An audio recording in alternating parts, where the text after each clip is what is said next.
Good morning. आज हम पढ़ेंगे जॉन्डिस के बारे में। किसके बारे में? जॉन्डिस के बारे में। क्या होता है जॉन्डिस? पीलिया। हाँ। क्या है? ऐसी कंडीशन जिसमें yellow discoloration of the skin sclera और म्यूकस मेम्ब्रेन स्किन स्क्लेरा की येलो डिस्कलरेशन हो जाती है। क्यों होती है भाई ये? क्योंकि बिलीरुबिन लेवल है ना ब्लड में, वो बढ़ जाता है। कितना बढ़ जाता है? कि 2 mg पर डीएल से भी ज्यादा हो जाता है ना, तब ये सिम्टम शो होने लग जाते हैं। तो सीधी सी बात है, येलो डिस्कलरेशन होना किसकी वजह से? क्योंकि बिलीरुबिन लेवल है ना वो बढ़ जाता है। अब कैसे बनता है ये बिलीरुबिन, कहाँ से आता है, इसका मेटाबॉलिज्म क्या है, देखते हैं। इसकी नॉर्मल फैक्टरी देखते हैं कि बिलीरुबिन बनता कैसे है। पहले चार्ट से समझते हैं कि ना आरबीसी का क्या होगा? डिस्ट्रक्शन होगा। ये सब कहाँ पर हो रहा है? जो हमारे हेपेटो ऑर्गन्स है ना, जैसे स्प्लीन हो गया, बोन मेरो हो गया, तो इनमें क्या होगा? आरबीसी क्या होगी? डिस्ट्रॉय होगी। ठीक है। हम्म। आरबीसी क्या होगी? डिस्ट्रॉय होगी, है ना। जब ये आरबीसी टूटती है तो इसके दो पार्ट होते हैं ना। एक तो ये आरबीसी, ये तो इसको फेगोसाइटिस से खत्म कर देंगे। अब इसके अंदर होगा हीमोग्लोबिन, है ना। हीमोग्लोबिन काम की चीज है। यही हीमोग्लोबिन है ना, दो पार्ट में कन्वर्ट हुआ, एक हीम में हो गया और एक हो जाएगा ग्लोबिन पार्ट में। एक हीम में और एक हो जाएगा ग्लोबिन पार्ट में। ग्लोबिन तो क्या है? ये प्रोटीन होता है ना। तो ये प्रोटीन है ना किस में कन्वर्ट हो जाएगा? अमीनो एसिड्स में। प्रोटीन कन्वर्ट हो जाएगा अमीनो एसिड में। और इन अमीनो एसिड्स को वापस प्रोटीन बनाने के लिए यूज कर लेंगे। किसके लिए यूज कर लेंगे? प्रोटीन के लिए यूज कर लेंगे। ठीक है। तो ये ग्लोबिन की रामलीला तो खत्म यहाँ पे। ठीक है। अब बचता है हमारे पास हीम पार्ट। ये जो हीम है, ये हीम ऑक्सीजनेज एंजाइम की प्रेजेंस में किस में कन्वर्ट हो जाएगा? बिलीवर्डिन में। किस में कन्वर्ट होगा? बिलीवर्डिन में। फिर बिलीवर्डिन रिडक्टेज एंजाइम की हेल्प से ये कन्वर्ट हो जाएगा अनकॉन्जुगेटेड बिलीरुबिन। किस में कन्वर्ट होगा ये? अनकॉन्जुगेटेड बिलीरुबिन में चेंज हो जाएगा। इसी को क्या बोलते हैं? Indirect bilirubin. इसी को क्या बोलते हैं? इनडायरेक्ट बिलीरुबिन बोलते हैं इसी को। जब हम एलएफटी देखते हैं तो उसमें डायरेक्ट और इनडायरेक्ट दोनों बिलीरुबिन दिया रहता है। तो जो इनडायरेक्ट बिलीरुबिन है वो क्या है? अनकॉन्जुगेटेड बिलीरुबिन है। ओके। तो यहाँ तक समझ में आया? आरबीसी टूटी, हीमोग्लोबिन उसमें से अलग निकला। हीमोग्लोबिन में हीम पार्ट जो रहेगा वो बिलीवर्डिन में, हीम ऑक्सीजनेज एंजाइम की प्रेजेंस में। फिर वही बिलीवर्डिन अनकॉन्जुगेटेड बिलीरुबिन में, ये इनडायरेक्ट है, इनसोल्यूबल है। इनडायरेक्ट है और ये क्या है? इनसोल्यूबल। किसमें है? वाटर में इनसोल्यूबल है। ये वाटर में इनसोल्यूबल है। ठीक है। तो ये क्या करता है? टाइटली किससे बाउंड रहता है? एल्ब्यूमिन से बाउंड रहता है। किससे बाउंड रहता है ये? एल्ब्यूमिन से बाउंड रहता है। अनकॉन्जुगेटेड बिलीरुबिन होता है, इसी को इनडायरेक्ट बोलते हैं। ये वाटर में इनसोल्यूबल है। ओके। अब आगे चलते हैं। अब ये अनकॉन्जुगेटेड बिलीरुबिन एल्ब्यूमिन के साथ बाउंड होकर के कहाँ पे जाता है? लीवर के पास जाता है। अब ये जाएगा लीवर के पास। तो एक अपने पास लीवर से पहले क्या चीज अपन को प्रोडक्ट में ज्यादा मिल रही है? Unconjugated bilirubin. लीवर गया। लीवर है ना, कॉन्जुगेशन कब होगा? ग्लूकोनिक एसिड के साथ, है ना। अनकॉन्जुगेटेड बिलीरुबिन को कॉन्जुगेट करवाएगा ग्लूकोनिक एसिड में। तो जो ग्लूकोनिक एसिड है ना वो इसको किस में कन्वर्ट कर देगा? Conjugated bilirubin. यही क्या होता है? Direct bilirubin. जो अपन बिलीरुबिन बोलते हैं ना कि बिलीरुबिन बढ़ गया, कितना बड़ा, तो ये कॉन्जुगेटेड वाला रहता है। और ये क्या होता है? वाटर सोल्यूबल होता है।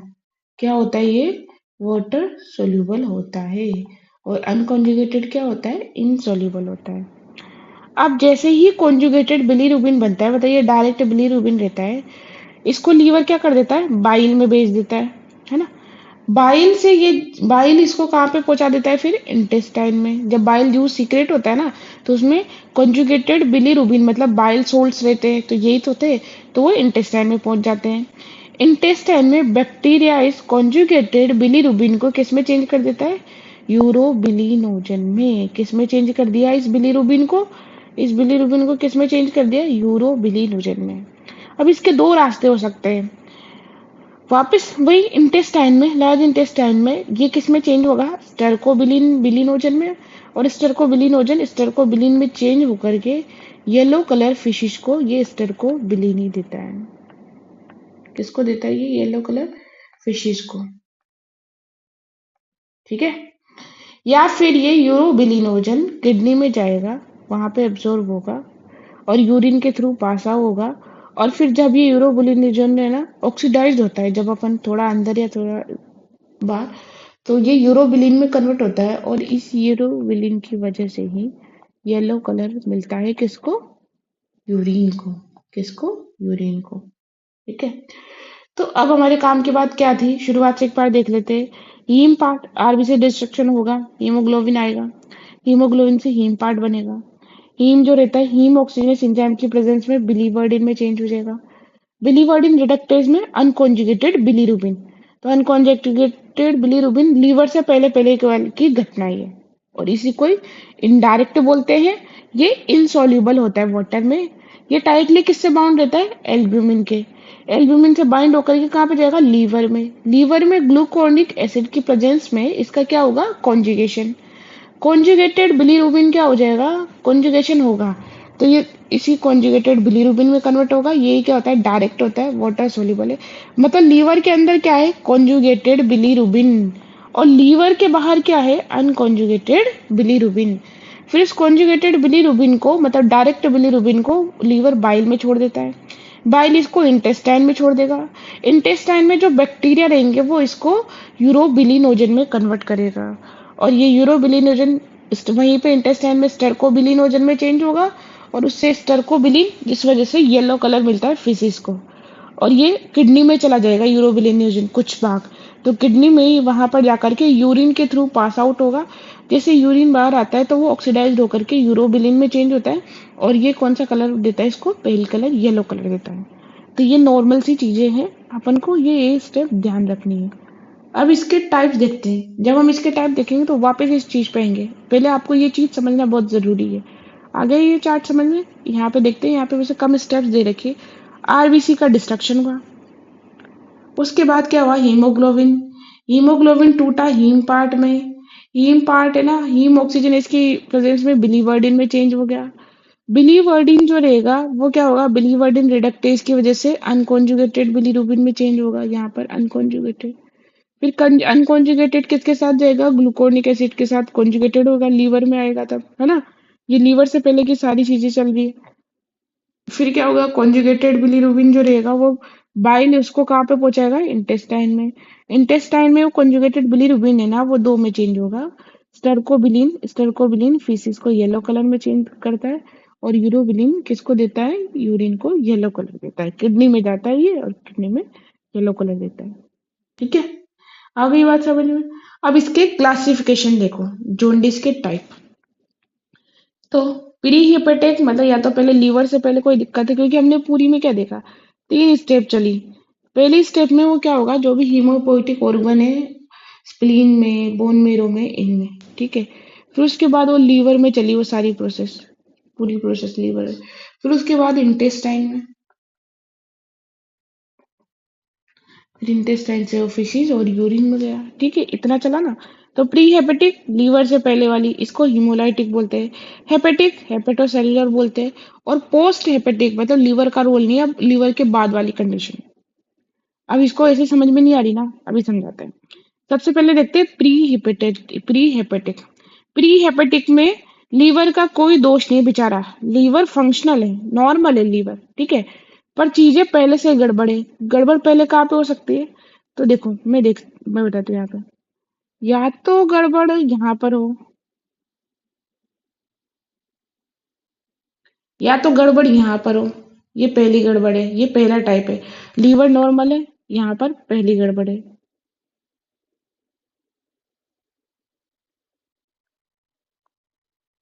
ये पहली गड़बड़ है। ठीक है। दूसरी गड़बड़, या लीवर में ही दिक्कत हो, है ना।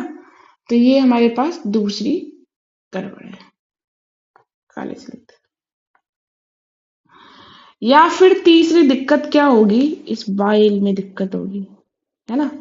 तीसरी दिक्कत क्या होगी हमारे पास? इस बाइल में। अब देखो, पहली वाली यहाँ पर लीवर से पहले वाली है ना, तो इसको बोलते हैं प्री हेपेटिक और इसी को बोलते हैं हीमोलाइटिक। मीन्स आरबीसी का डिस्ट्रक्शन ही ज्यादा हो रहा हो, है ना। कैसे? आरबीसी का डिस्ट्रक्शन ज्यादा हो रहा है तो हीमोलाइसिस क्या हो गया? इंक्रीज्ड हो गया। तो हीमोग्लोबिन ब्रेकडाउन भी क्या हो गया, इंक्रीज हो गया। ठीक है, तो अब देखो, जो हमारी फैक्ट्री मान लो लीवर फैक्ट्री की तरह काम कर रहा है। लीवर का काम क्या है, बिलीरुबिन को अनकॉन्जुगेटेड को कॉन्जुगेटेड में चेंज करना, है ना। अनकॉन्जुगेटेड को कॉन्जुगेटेड में चेंज करना, है ना। अब लीवर बेचारा प्रॉपर फंक्शन कर रहा है, पर उसकी कैपेसिटी से ज्यादा तो कर नहीं सकता ना। यहाँ पर हीमोलाइसिस बहुत ज्यादा हो गई, बहुत ज्यादा हीम बन गया, बहुत ज्यादा अनकॉन्जुगेटेड हो गया, तो ओवरफ्लो हो गया, ओवरलोड हो गया लीवर। लीवर क्या हो गया, ओवरलोड हो गया। तो उससे जितना बन पा रहा है उतना तो कन्वर्ट करेगा, बाकी वो कन्वर्ट नहीं कर पाएगा। इसीलिए ब्लड में क्या होगा, अनकॉन्जुगेटेड बढ़ जाएगा, है ना। क्योंकि वो हीमोलाइसिस बहुत ज्यादा है। देखो, हीमोलाइसिस ज्यादा हुई, अनकॉन्जुगेटेड ज्यादा बनेगा। लीवर नॉर्मल है, कॉन्जुगेशन चल रही है ना, पर वो इतना भी नहीं कर पाएगा, इसीलिए अनकॉन्जुगेटेड ब्लड में बहुत ज्यादा बढ़ जाएगा। ठीक है, अनकॉन्जुगेटेड ब्लड में बहुत ज्यादा बढ़ जाएगा। और जो कॉन्जुगेशन भी चल रहा है तो वो अपनी क्षमता से ज्यादा कर रहा है ना, कैपेसिटी से ज्यादा कर रहा है, तो ये भी ज्यादा होगा, तो कॉन्जुगेटेड भी बढ़ेगा। पर कॉन्जुगेटेड इतना नहीं बढ़ेगा जितना कि अनकॉन्जुगेटेड बढ़ेगा, पर बढ़ेंगे तो दोनों ही, अनकॉन्जुगेटेड भी और कॉन्जुगेटेड भी। ठीक है, तो हाइपर बिलीरुबिनीमिया मतलब अनकॉन्जुगेटेड हाइपर बिलीरुबिनिया, अनकॉन्जुगेटेड बहुत ज्यादा हो जाएगा। ठीक है, अब ये कॉन्जुगेटेड ज्यादा बना तो इंटेस्टाइन में बिलीरुबिन भी ज्यादा होगा, मतलब यहाँ से देखो ना, ये बहुत ज्यादा, तो अनकॉन्जुगेटेड बहुत ही ज्यादा बनेगा। अनकॉन्जुगेटेड बहुत ज्यादा बनेगा तो ये क्या होगा कि ब्लड में अनकॉन्जुगेटेड ज्यादा पाया जाएगा। पर लीवर तो प्रॉपर फंक्शन कर रहा है, तो वो कॉन्जुगेटेड भी तो बना रहा है, पर अपनी क्षमता से ज्यादा बना रहा है, तो कॉन्जुगेटेड भी ज्यादा है, पर वो इतना ज्यादा नहीं है कि जितना कि ये ज्यादा है। मतलब ये इतना है तो ये इतना है, और ये ज्यादा बन रहा है तो क्या बोलते हैं, बाइल में कॉन्जुगेटेड बिलीरुबिन ज्यादा जाएगा, बाइल से इंटेस्टाइन में वो भी ज्यादा जाएगा, तो यूरोबिलिनोजन भी बढ़ जाएगा, क्योंकि ये भी ज्यादा हो रहा है तो यूरोबिलिनोजन भी बढ़ जाएगा। यूरोबिलिनोजन बढ़ेगा तो ये स्टेरोकोबिलिन भी ज्यादा हो जाएगा, तो येलोइश कलर फिशिस को ये आ जाएगा। तो सीधी सी बात है, यूरिन में यूरोबिलिनोजन ज्यादा हो जाएगा। ठीक है, तो यहाँ तक अनकॉन्जुगेटेड ज्यादा, बहुत ज्यादा, है ना। फिर उसके बाद कॉन्जुगेशन चल रही है, ये भी ज्यादा हो जाएगा, और यूरिन में यूरोबिलिनोजन भी ज्यादा हो जाएगा, है ना। अब देखते हैं लास्ट, अनकॉन्जुगेटेड वाटर सोल्यूबल नहीं है। ठीक है, वाटर सोल्यूबल नहीं है तो ये ब्लड में गया। ठीक है, ब्लड में क्या है हमारे पास, अनकॉन्जुगेटेड ज्यादा है, पर ये क्या है, एल्ब्यूमिन के साथ बाउंड है और वाटर सोल्यूबल नहीं है। अब ब्लड कहाँ पे जाता है, ब्लड जाएगा आर्टेरियल के थ्रू ग्लोमेरुलर एपरेटस में, ये क्या है, लूप ऑफ हेनले। ठीक है, पीसीटी डीसीटी ये वाली। ठीक है, तो क्या होगा कि ये जो ब्लड जो अनकॉन्जुगेटेड है ये घूमता घूमता कहाँ पर आएगा, यहाँ ग्लोमेरुलस के पास आएगा, पर ये वाटर सोल्यूबल है ही नहीं, तो ये अंदर तक जा ही नहीं पाएगा, तो ये बाहर ही रह जाएगा।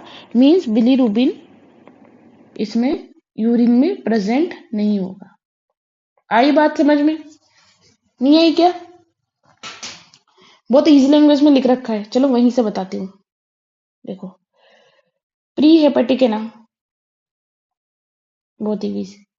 लीवर कहाँ पर है, लीवर में प्रॉब्लम नहीं है, प्रॉब्लम कहाँ है, आरबीसी का डिस्ट्रक्शन ही बहुत ज्यादा हो रहा है, कैसे, जैसे sickle cell anaemia, thalassaemia, malaria, है ना।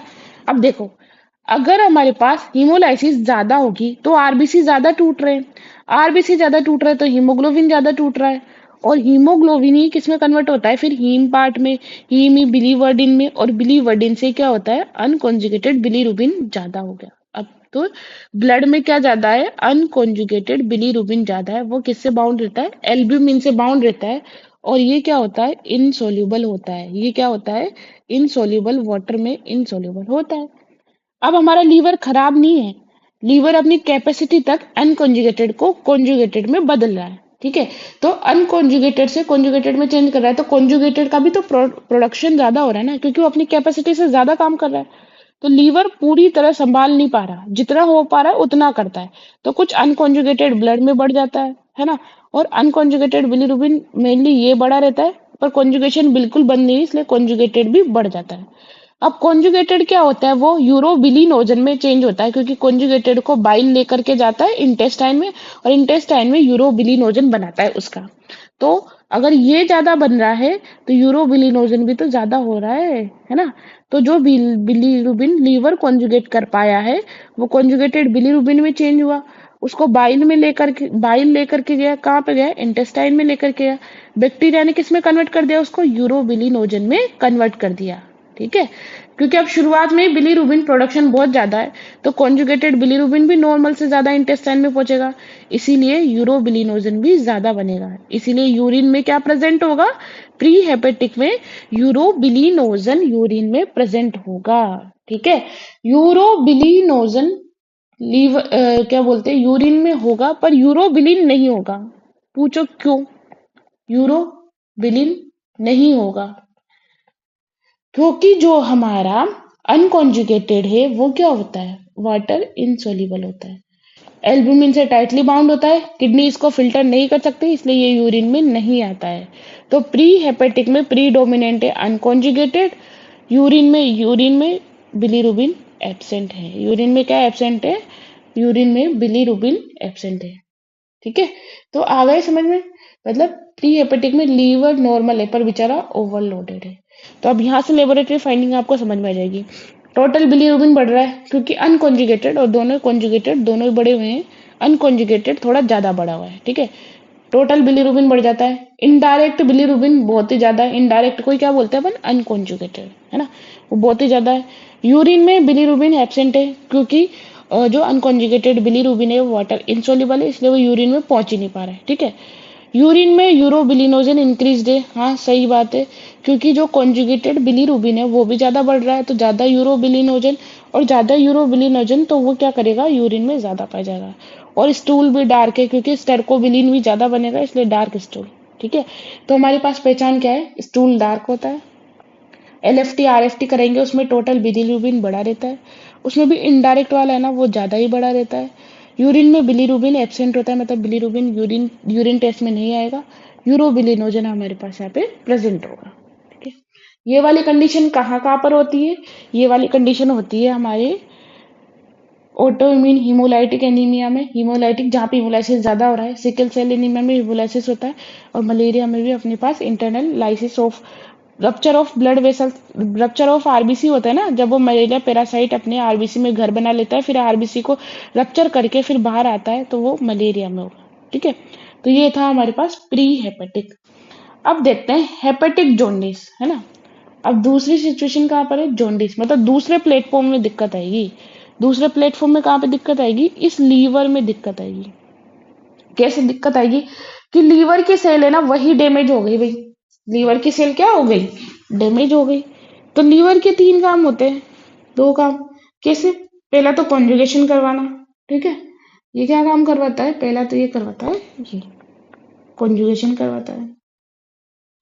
दूसरा काम ये क्या करवाता है, बाइल में भेजता है, उस कॉन्जुगेटेड बिलीरुबिन को किसमें से चेंज करता है, इस बाइल में चेंज, मतलब बाइल पे भेजता है। फिर ये बाइल तभी तो यूरोबिलिनोजन किडनी में भेजता है, यूरोबिलिन में, और यहाँ पे स्टर्कोबिलिनोजन इसमें होता है। तो अगर लीवर की सेल डैमेज हो गई तो लीवर है ना कॉन्जुगेशन नहीं कर पाएगा, है ना, कॉन्जुगेशन में दिक्कत, है ना। मान लो कॉन्जुगेशन कर भी लिया तो फिर वो बाइल में नहीं एक्सक्रीट कर पाएगा, बाइल में एक्सक्रीट नहीं कर पाएगा, मतलब बाइल में नहीं भेज पाएगा। ठीक है, तो क्या होगा, सबसे पहले यहाँ पे देखते हैं कि ये damage to liver cell damage हो गई है, तो डिफेक्टिव अपटेक, ना अपटेक कर पाएगा, ना कॉन्जुगेशन कर पाएगा, ना एक्सक्रीशन सही से हो पाएगा। फिर तो फिर क्या है, लीवर सेल डैमेज, तो इम्पेयर्ड कॉन्जुगेशन, कॉन्जुगेशन नहीं हो पाएगा। कॉन्जुगेशन हो भी पाए तो उसका एक्सक्रीशन, मतलब बाइल में उसको कन्वर्ट नहीं, बाइल में नहीं भेज पाएगा। तो यहाँ पर दोनों ही बढ़ जाएगा, डायरेक्ट भी इनडायरेक्ट भी। इनडायरेक्ट इसलिए क्योंकि मान लो कॉन्जुगेशन नहीं कर पाया, और कॉन्जुगेशन किया भी उसने तो वो भी क्या बोलते हैं डायरेक्ट भी बढ़ेगा, तो इसमें भी दोनों ही बढ़ जाते हैं। तो लेबोरेटरी फाइंडिंग क्या होगी, अब इसका भी हम एक सिंपल वे में मैंने लिखा है एक जगह पे, वहां पे देखते हैं कि देखो लीवर सेल डैमेज है, यहाँ पर क्या है, लीवर सेल डैमेज है। जैसे कि एग्जांपल हेपेटाइटिस में होता है, सिरोसिस में होता है। हेपेटाइटिस में तो लीवर इन्फ्लेम्ड हो जाता है, सिरोसिस एल्कोसिस की, एल्कोहल की वजह से, मतलब परमानेंट लीवर सेल डैमेज हो जाती है, हेपेटो सेलुलर कार्सिनोमा, कार्सिनोमा में ये होता है। अब लीवर के 3 काम है, क्या क्या है? अनकॉन्जुगेटेड को कॉन्जुगेटेड करना, ठीक है, आया समझ में। फिर जो कॉन्जुगेटेड है उसको किस में कन्वर्ट, बाइल में भेजना, और लीक ना होने देना, मतलब डायरेक्ट ब्लड में नहीं आने देना, ब्लड में नहीं आने देता। क्या करता है ये, बाइल में कन्वर्ट करता है, फिर बाइल इंटेस्टाइन में जाता है, ठीक है। फिर बाइल क्या करता है, इंटेस्टाइन में जाता है। तो यहाँ पर क्या होगा, ये तीनों चीजें ही गड़बड़ हो जाएगी। कैसे गड़बड़ होगी कि अनकॉन्जुगेटेड को कॉन्जुगेटेड में बदल नहीं पाएगा, और जो कॉन्जुगेटेड में बदल गया तो उसको बाइल में नहीं भेज पाएगा, और अगर बाइल में नहीं भेजेगा तो क्या करेगा, वो लीक कर देगा ब्लड में, डायरेक्ट क्या कर देगा, लीक कर देगा। तो सबसे पहले देखते हैं, कॉन्जुगेशन कम हो जाएगी। अगर कॉन्जुगेशन कम हो जाएगी तो अनकॉन्जुगेटेड बढ़ जाएगा। तो क्या हो जाएगा, अनकॉन्जुगेटेड है वो बढ़ जाएगा, ठीक है। दूसरा देखो, एक्सक्रीशन कम हो जाएगा, मतलब बाइल में वो नहीं भेज पाएगा। अगर वो बाइल में नहीं भेज पाएगा तो कॉन्जुगेटेड जो ब्लड है वो कहाँ पर लीक हो जाएगा, ब्लड में लीक हो जाएगा। कॉन्जुगेटेड किस में लीक हो जाएगा, ब्लड में। तो ब्लड में डायरेक्ट बिलीरुबिन बढ़ जाएगा। क्या बढ़ जाएगा, डायरेक्ट बिलीरुबिन बढ़ जाएगा। तो इसलिए बोथ बिलीरुबिन, मतलब डायरेक्ट और इनडायरेक्ट, अनकॉन्जुगेटेड और कॉन्जुगेटेड ब्लड में इंक्रीज हो जाएगा। तो यहाँ पे मिक्स्ड पिक्चर है। अब देखो, मैंने पहले क्या बोला था कि पहले वाले में बिलीरुबिन एब्सेंट है, अब यहाँ पर प्रेजेंट क्यों है? देखो, डायरेक्ट बिलीरुबिन है ना, ये क्या हुआ कि ये ना, ये किसको नहीं दे पा रहा, बाइल जूस को नहीं, बाइल गोल ब्लैडर अपरेटस में नहीं दे पा रहा है, तो बाइल के थ्रू ये बाहर आ ही नहीं पा रहा है। ये क्या कर रहा है, डायरेक्ट ब्लड में लीक हो रहा है। डायरेक्ट कहाँ पे लीक हो रहा है, ब्लड में। और जो डायरेक्ट है ये क्या होता है, वाटर सोल्यूबल। ये क्या होता है, वाटर सोल्यूबल होता है। अब ब्लड से ये ब्लड कहाँ पे जाता है, किडनी में जाता है फिल्टर के लिए, है ना। किडनी में फिल्टर पे जाएगा तो ग्लोमेरुलर एपरेटस से ये कहाँ पे चला जाएगा। अब ये तो वाटर सोल्यूबल है ना, तो इसको क्या ले लेगी, इसको loop of Henle PCT DCT में ये अंदर चला जाएगा। क्योंकि ये वाटर सोल्यूबल है इसलिए इसमें चला जाएगा, इसलिए यूरिन में बिलीरुबिन प्रेजेंट होगा। यूरिन में बिलीरुबिन प्रेजेंट होगा, ठीक है। पहले वाले में क्यों नहीं हो रहा था, क्योंकि पहले वाले में ब्लड में ज्यादा क्या था, इनडायरेक्ट वाला, अनकॉन्जुगेटेड ज्यादा था। क्या ज्यादा था, अनकॉन्जुगेटेड ज्यादा था। और वो अनकॉन्जुगेटेड क्या हो रहा था, किडनी में आ तो रहा था पर ये वाटर इनसोल्यूबल है, इसलिए अंदर यहाँ यूरिन में नहीं आ पाता था, ठीक है। और जो कॉन्जुगेटेड हुआ भी था, क्योंकि लीवर तो प्रॉपर काम करता है, एक सीड में जो कॉन्जुगेटेड हुआ भी था तो वो डायरेक्ट ब्लड में नहीं जा रहा था। पहले उसको ना गोल ब्लेडर में भेज करके बाइल के फॉर्म में सीक्रेट करते थे, फिर उस बाइल को इंटेस्टाइन में भेजा भेजा जाता है। फिर वो जो बाइल जो रहता है वो इंटेस्टाइन में बैक्टीरिया के प्रेजेंट में वो यूरोबिलिनोजन में कन्वर्ट हो रहा था। किस में कन्वर्ट हो रहा था, यूरोबिलिनोजन में कन्वर्ट हो रहा था। फिर ये यूरोबिलिनोजन यूरिन में बढ़ रहा था, तो वहां पर यूरिन में क्या बढ़ रहा था, यूरोबिलिनोजन, ना कि बाइल। यहाँ पर बाइल क्यों बढ़ रहा है, क्योंकि डायरेक्ट बिलीरुबिन है ना, वो किस में हो रहा है, ब्लड में लीक हो रहा है। और ये ब्लड है ना, इसको किडनी तक लेके जाता है, और ये वाटर सोल्यूबल होने के कारण ये क्या करता है, ये इसमें यूरिन में बिलीरुबिन प्रेजेंट करता है। तो वाटर सोल्यूबल है, किडनी फिल्टर कर सकती है, इसलिए यूरिन में बिलीरुबिन प्रेजेंट होता है। और यूरिन डार्क होता है, इसमें यूरिन डार्क होता है। तो अगर यूरिन डार्क होगा, कोई पेशेंट आए उसका यूरिन डार्क है, तो आप थोड़ा बहुत अंदाजा लगा सकते हैं कि भाई इसके लीवर सेल में दिक्कत हो सकती है, ठीक है। फिर उसके बाद देखते हैं यूरोबिलिनोजन का क्या होगा। लीवर खराब है लेकिन कंप्लीटली ब्लॉक नहीं है, तो कुछ बिलीरुबिन कहाँ पे पहुंच जाएगा, इंटेस्टाइन तक पहुंच जाएगा, यूरोबिलिनोजन बनता है, पर लीवर वापस इसको अपटेक नहीं कर पाता है। सो ब्लड में भी बढ़ सकता है, इसलिए यूरोबिलिनोजन वेरिएबल रहता है, ठीक है, बढ़ता है। तो यहाँ पर वन लाइन ट्रिक क्या है कि हेपेटिक में क्या है, प्रोसेसिंग में दिक्कत है, मतलब लीवर की सेल है उसकी प्रोसेसिंग में दिक्कत है। तो ये मिक्स्ड हाइपर बिलीरुबिनिमिया हो गया, कि मतलब इसमें क्या होता है, दोनों यूरोबिलिनोजन बिलीरुबिन दोनों ही इसमें क्या रहते हैं, बड़े रहते हैं, ठीक है। तो हेपेटिक में डायरेक्ट इनडायरेक्ट बोथ कॉन्जुगेटेड इन अनकॉन्जुगेटेड बिलीरुबिन बढ़ा रहता है। बिलीरुबिन प्रेजेंट होता है यूरिन में, हम उसकी करवाएंगे। और एएलटी एएसटी ये क्यों बड़े रहते हैं, एएलटी को अपन क्या बोलते हैं, एस्पार्टिक, ठीक है। तो हम्म,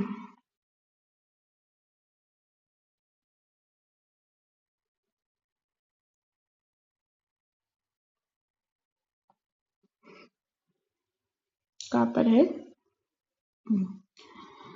अब एएलटी एएसटी क्या होता है, जिसको पुराना नाम एसजीओटी और एसजीपीटी, ALT का मतलब क्या होता है?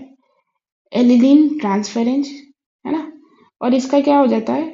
एस्पार्टिक अमीनो ट्रांसफेरेंस बोलते हैं इसको, है ना। ये होता है एलेनिन ट्रांस अमीनोस, और इसका होता है एस्पार्टिक ट्रांस अमीनोस, है ना। तो ALT को SGOT बोलते हैं, इसको SGOT पुराना नाम है, अब इसको ALT OSD बोल दिया है। ये कहाँ पे प्रेजेंट होता है? ये लीवर के अंदर होता है। ये क्या होता है? लीवर सेल में ये एंजाइम प्रेजेंट होता है, ALT AST, ठीक है। ALT और AST ये लीवर सेल पे प्रेजेंट होते हैं। तो जब प्रेजेंट होते हैं ना, तो ये क्या करते हैं? लीवर के अंदर रहते हैं। पर यहाँ पर लीवर की सेल डैमेज हो गई ना, तो इसको क्या कर देती है? ब्लड में लीक कर देती है। ये क्या कर देती है? ब्लड में लीक कर देती है। इसलिए ब्लड में इनकी कंसंट्रेशन क्या हो जाती है? बढ़ जाती है। नॉर्मली तो ये लीवर के अंदर रहते हैं, एक कंसाइज वे में रहते हैं, पर जब ये सेल डैमेज हो जाती है तो ये इसको ब्लड में लीक कर देते हैं, इसलिए इनकी ये बढ़ जाती है। और इसमें डार्क यूरिन प्रेजेंट होता है। तो कैरेक्टरिस्टिक साइन क्या होंगे? कि इसमें बहुत कॉन्जुगेटेड अनकॉन्जुगेटेड बिलीरुबिन प्रेजेंट होता है, ठीक है। बिलीरुबिन कहाँ पे प्रेजेंट है? यूरिन में। मतलब अपन है ना LFT करवाएंगे, उसमें कॉन्जुगेटेड भी बड़ा रहेगा और अनकॉन्जुगेटेड भी बड़ा रहेगा। उसका यूरिन टेस्ट करवाएंगे तो यूरिन में बिलीरुबिन पाया जाएगा, और LFT में ALT AST ये भी बड़ा हुआ आएंगे, ठीक है। और उसके बाद यूरिन कैसा आएगा? डार्क यूरिन आएगा। तो हम समझेंगे कि ये हेपेटिक जोंडिस है। उस हेपेटिक जोंडिस में कौन कौन सी कब हो सकता है? ये वायरल हेपेटाइटिस की वजह से, वायरल मतलब क्योंकि लीवर सेल इन्फ्लेम हो जाएगी सिरोसिस की वजह से, या ड्रग इंड्यूस लीवर इंजरी इनमें हो सकता है, ठीक है। तो यहाँ पर क्या है? यहाँ पर प्रोसेसिंग में दिक्कत है, क्योंकि लीवर की सेल डैमेज हो गई थी। यहाँ पर क्या हुआ? बेचारा वो ओवरलोड हो गया था लीवर। यहाँ पे क्या हो गया था? लीवर ओवरलोड हो गया था।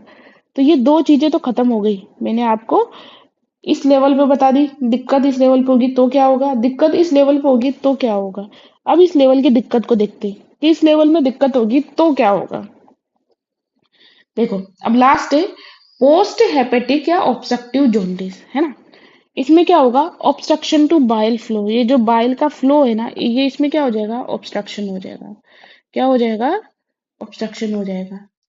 अब ऑब्स्ट्रक्शन हो जाएगा तो इसमें ओवरफ्लो हो जाएगा, मतलब ओवरलोड हो जाएगा। तो ये क्या करेगा? ये भी कर देगा, ब्लड में लीक कर देगा। ये भी क्या करेगा? ब्लड में लीक कर देगा। तो ब्लड में क्या लीक होगा? क्योंकि यहाँ पर भाई कॉन्जुगेशन तो हो रहा है ना, लीवर तो काम कर रहा है ना।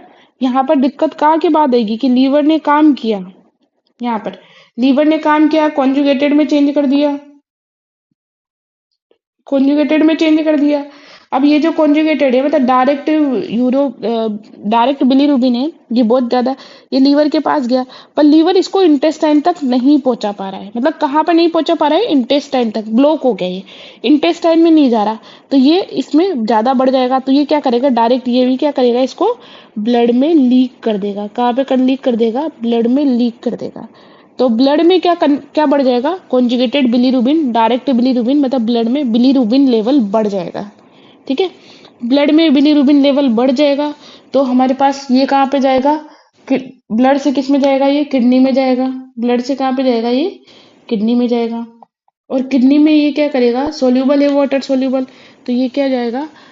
यूरिन में चला जाएगा। यूरिन में क्या आ जाएगा? बिलीरुबिन प्रेजेंट होता है। यूरिन में बिलीरुबिन हो जाएगा और बहुत ज्यादा ही हो जाएगा। और क्या हो जाएगा? ये ज्यादा ही हो जाएगा। तो बहुत डार्क कलर का यूरिन किस में आता है? जब बाइल का ऑब्स्ट्रक्शन होता है। इसी को तो बोलते हैं कोष्ठाश्रित। अभी देखते हैं। अभी इंटेस्टाइन में नहीं जा पा रहा है ना। क्या हो रहा है? ये इंटेस्टाइन में नहीं जा पा रहा है। इंटेस्टाइन में नहीं जा पा रहा है तो यूरोबिलिनोजन नहीं बन पा रहा है ना। यूरोबिलिन नहीं बन रहा, स्टरकोबिलिन भी नहीं बन रहा। स्टरकोबिलिन नहीं बन रहा तो स्टरकोबिलिन नहीं बन रहा तो येलो कलर नहीं मिल रहा फिशिश को। तो फिशिश का कलर कैसा होता है? मड कलर, क्ले कलर का हो जाता है, मिट्टी जैसा कलर हो जाता है। और इसी को अपन वहां से करते हैं, आयुर्वेद में देखते ना, तिल पिष्ट निबम ये तू वर्चम। मतलब अगर तुम्हारा वर्च, मतलब तुम्हारी जो मल है वो तिल के जैसा और कैसे कलर के हो? तिल के जैसा, मतलब वही मडी कलर का हो, तब हम उसको क्या बोलते हैं? कि वो ऑब्स्ट्रक्ट हो गए हैं, ठीक है। तो यही ऑब्स्ट्रक्टिव जॉन्डिस वाला कॉन्सेप्ट है यहाँ पे। तो यहाँ पर क्या है? यहाँ पर ये किडनी में पहुंच नहीं पा रहा तो यूरोबिलिनोजन बनेगा नहीं, यूरोबिलिनोजन नहीं बनेगा तो स्टरकोबिलिनोजन नहीं बनेगा, स्टरकोबिलिन नहीं बनेगा तो येलो कलर फिशिस को नहीं मिल पाएगा। तो फिशिस कौन से कलर की हो जाएगी? मिट्टी कलर की रह जाएगी। कौन से कलर की हो जाएगी? मिट्टी कलर की। देखते हैं यहाँ पे बाइल डक्ट ऑब्स्ट्रक्शन। तो बाइल इंटेस्टाइन पे पहुंच ही नहीं पा रहा है तो कॉन्जुगेटेड बिलीरुबिन अब वो तो ज्यादा यहाँ पर है सही, तो वो कहाँ पे चल जाता है, ब्लड में एंटर हो जाता है। ब्लड में एंटर हो जाएगा तो ब्लड में क्या बढ़ जाएगा, डायरेक्ट बिलीरुबिन ब्लड में बढ़ जाएगा। और क्या होगा, अब ब्लड में डायरेक्ट बिलीरुबिन हो जाएगा तो ये कहाँ पे चला जाएगा, किडनी के पास चला जाएगा।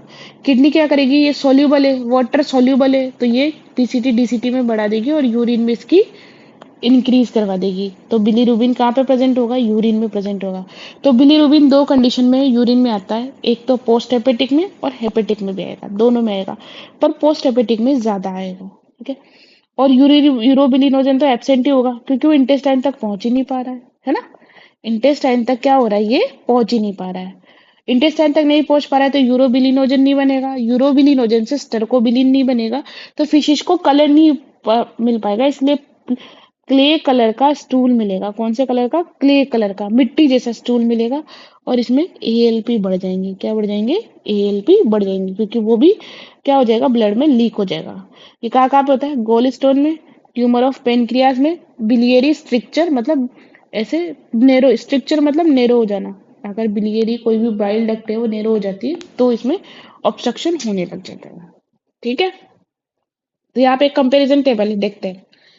हीमोलाइटिक है, इसमें क्या हो रहा था, लीवर तो बेचारा प्रॉपर फंक्शन कर रहा था पर आरबीसी ज्यादा टूट रही थी। आरबीसी ज्यादा टूट रही थी, वो अनकॉन्जुगेटेड में ज्यादा बन रही थी, इसलिए इसमें इनडायरेक्ट ज्यादा होता है। ठीक है। हेपेटिक में क्या था, लीवर में गड़बड़ हो रही है, तो वो कॉन्जुगेटेड कर भी रहा है, और कर रहा है तो उसको आगे नहीं पहुंचा पा रहा। ठीक है। और पूरी तरीके से कॉन्जुगेटेड नहीं हो रहा है, तो इसमें इनडायरेक्ट और डायरेक्ट मतलब कॉन्जुगेटेड अनकॉन्जुगेटेड दोनों ही बड़े हुए हैं। ठीक है। ऑब्स्ट्रक्टिव में क्या है, कॉन्जुगेशन तो हो गया है ना, यहाँ पे हो गया है। अब ये किस में भेजता है, बाइल में भेजता है, ये बाइल डक्ट में। पर बाइल है ना, इसको आगे नहीं पहुंचा पा रहा है, क्योंकि बेचारे बाइल का क्या हो जाएगा, यहाँ पर ये ऑब्स्ट्रक्शन हो गया है। तो ये क्या करता है, यहाँ से डायरेक्ट किसमें पहुंचा देता है, ब्लड में। तो इसमें कौन सा ज्यादा बड़ा रहता है, ऑब्स्ट्रक्टिव में डायरेक्ट ज्यादा बड़ा रहता है। ठीक है। तो लेबोरेटरी रिपोर्ट से पता चल जाएगा कि अगर डायरेक्ट बहुत ज्यादा है तो ऑब्स्ट्रक्टिव हो सकता है। ठीक है। और डायरेक्ट इनडायरेक्ट दोनों हो तो हेपेटिक हो सकता है, और इनडायरेक्ट ज्यादा हो तो हीमोलाइटिक हो सकता है। यूरिन में बिलीरुबिन मैंने देखा था ना, इनडायरेक्ट क्या होता है, वाटर इनसोल्यूबल रहता है। तो ये ब्लड के थ्रू किडनी में जाएगा ना, तो किडनी इसको फिल्टर नहीं कर पाएगी क्योंकि वाटर के इनसोल्यूबल होता है। इसलिए यूरिन में बिलीरुबिन एब्सेंट होता है हीमोलिटिक में। पर हेपेटिक ऑब्स्ट्रक्टिव दोनों में प्रेजेंट रहता है, क्योंकि इसमें क्या होता है, कॉन्जुगेटेड बिलीरुबिन बढ़ जाता है ना। तो कॉन्जुगेटेड तो वाटर सोल्यूबल है, तो किडनी उसको एक्सेप्ट कर लेगी, इसलिए यूरिन में बिलीरुबिन प्रेजेंट होता है। यूरोबिलिनोजन इसमें इंक्रीज हो जाएगा। क्यों, क्योंकि हमारे पास कॉन्जुगेटेड भी ज्यादा बन रहा था, तो ये यूरोबिलिनिज्म ज्यादा हो जाएगा। हेपेटिक में भी ज्यादा हो जाएगा, क्योंकि कुछ कॉन्जुगेटेड बाइल के थ्रू इंटेस्टाइन में जाता ही है, दोनों में बाइल के थ्रू इंटेस्टाइन में जाता है, इंक्रीज हो जाएगा। ऑब्स्ट्रक्टिव में डिक्रीज क्यों होगा, क्योंकि यहाँ पर बाइल ही क्या हो गया, ऑब्स्ट्रक्शन हो गया, तो इंटेस्टाइन में हमारा कॉन्जुगेटेड बिलीरुबिन बाइल के थ्रू जा ही नहीं पा रहा है, इसलिए ये डिक्रीज हो जाएगा। स्टूल का कलर इसमें डार्क क्यों आएगा, क्योंकि बहुत ज्यादा यूरोबिलिनोजन बनेगा, तो ये बहुत ज्यादा स्टर्कोबिलिन में चेंज होगा, तो डार्क कलर स्टूल का आएगा। हेपेटिक में नॉर्मल है। ठीक है। और इसमें पेल कलर क्यों आएगा, क्योंकि यूरोबिलिनोजन बन ही नहीं रहा है। ठीक है। इंटेस्टाइन तक वो पहुंच ही नहीं पा रहा है, इसलिए लीवर एंजाइम इसमें नॉर्मल लेंगे, क्योंकि लीवर में कोई दिक्कत नहीं है, बस बेचारी वो ओवरफ्लो हो जाती है। वो एक फैक्ट्री की तरह काम करती है ना, फैक्ट्री क्या काम कर रही है, अनकॉन्जुगेटेड को कॉन्जुगेटेड में चेंज कर रही है। पर उस फैक्ट्री को इतना ज्यादा रॉ मटेरियल दे रही है बेचारी, उसकी जितनी कैपेसिटी होगी उस मशीन की, उतना ही काम करेगी वो। तो जितनी कैपेसिटी है उससे ज्यादा थोड़ा बहुत तो कर भी देती है वो। ठीक है। यहाँ पर एएसटी एलटी ज्यादा हो जाएंगे, और यहाँ पर एल्कलाइन फॉस्फेटेज ज्यादा होता है यहाँ पे। ठीक है। तो ये लेबोरेटरी, ये आप इस कंपैरिजन में देख लोगे, एक बार इसको फिर से देख लोगे तो आपको अच्छे से याद हो जाएगा। अब इसके साइन और सिम्टम क्या है, जनरल साइन क्या होता है, स्क्लेरा जो रहता है अपने पास यहाँ पे येलोइश हो जाती है अर्ली, है ना, जिससे अपन इक्टेरस के थ्रू देखते हैं कि इक्टेरस है पेलर है। ठीक है। स्किन का येलोइश हो जाना। और अगर हमारे सीरम में बिलीरुबिन ज्यादा होता है तो हमारे पास ये म्यूकस मेम्ब्रेन, ये सारी क्या हो जाती है, येलो कलर की हो जाती है। यूरिन जो रहेगा वो डार्क येलो कलर का हो जाएगा, यूरिन स्टेन क्लोथ में जाएंगे, yellow mucosa membrane normal brown colour से पेल कलर हो जाएगी। किसमें होती है ये पेल कलर, ऑब्स्ट्रक्टिव जोंडिस में। किसमें होती है ये पेल कलर, ऑब्स्ट्रक्टिव जोंडिस में हो जाता है। ठीक है। यूरिन में बिलीरुबिन प्रेजेंट होता है। ये सारे येलो स्क्लेरा अर्लीस्ट साइन, सबसे पहले अपन को ये दिखता है, डार्क यूरिन, पेल कलर का स्टूल, है ना। प्रूराइटिस क्या हो जाएगा, ये प्रूराइटिस। प्रूराइटिस क्यों होता है भाई, बाइल सोल्ट से, है ना। ये क्या होता है, जब बाइल सोर्स में कॉन्जुगेटेड ज्यादा होता है ना, तो ये नर्व एंडिंग को क्या करती है, इरिटेट करती है। किसको? जो बिलीरुबिन है ना, वो नर्व एंडिंग को इरिटेट करता है, तो इस वजह से उसको ईचिंग ज्यादा होती है। ठीक है। फेट का माल एब्जॉर्प्शन ऑब्स्ट्रक्टिव में क्या हो रहा है कि जो बाइल यहाँ से इंटेस्टाइन में जाने का रहता है, और वो जा ही नहीं पा रहा है, क्योंकि इसमें क्या हो रही है, ऑब्स्ट्रक्शन हो जाती है। इसीलिए फेट को इमल्सिफाई कौन करता है? बाइल सोल्ट से तो करते हैं। बाइल जूस ही गोल ब्लेडर एपरेटस से बाहर आता है, इंटेस्टाइन में जाता है, फिर वहां पे फेट का एब्जॉर्प्शन, ये फेट का क्या बोलते हैं, डाइजेशन ये करता है, तो ये बाइल जा ही नहीं पा रहा है, इसलिए फेट का माल एब्जॉर्प्शन हो जाएगा। ठीक है। इंडिकेट पैथोफिजियोलॉजिकल इंपॉर्टेंस क्या है कि बिलीरुबिन मेटाबॉलिज्म डिफेक्ट हो जाएगा। अब पैथोलॉजी हम कहाँ पे, या तो ब्लड में हो सकती है, या लीवर में हो सकती है, या बाइल डक्ट में होती है। ब्लड में होती है तो इसको प्री हेपेटिक बोलते हैं, और जिसी को हीमोलाइटिक बोलते हैं। लीवर में होती है तो इसको हेपेटोसेलुलर बोलते हैं, और बाइल डक्ट में होता है अपने पास तो इसको पोस्ट हेपेटिक या ऑब्स्ट्रक्टिव जॉन्डिस बोलते हैं। इंपॉर्टेंट, इन शॉर्ट अपन को क्या याद रखना है कि नॉर्मल बिलीरुबिन कितना होता है, 0.2 से 1.2 mg/dl। जॉन्डिस कब होता है? जब 2 mg/dl से ज्यादा अगर शरीर में हो जाता है ना, तब साइन दिखने लग जाते हैं। अनकॉन्जुगेटेड क्या होता है, ये वाटर इंसोल्यूबल रहता है, और ये किससे बाउंड रहता है, एल्ब्यूमिन से बाउंड रहता है। और कॉन्जुगेटेड बिलीरुबिन क्या होता है, ये वाटर सोल्यूबल होता है। ये क्या होता है, वाटर सोल्यूबल होता है। तो आ गई आपको बात समझ में? आई थिंक मैंने बहुत अच्छे से एक एक पॉइंट समझाया है, सब समझ में आ गया होगा। फिर भी आप इसको दोबारा फिर से देख लेना, एक बार में समझ में नहीं आए तो चीजें बहुत इजीली आपको याद करवा दी है। Okay, thank you.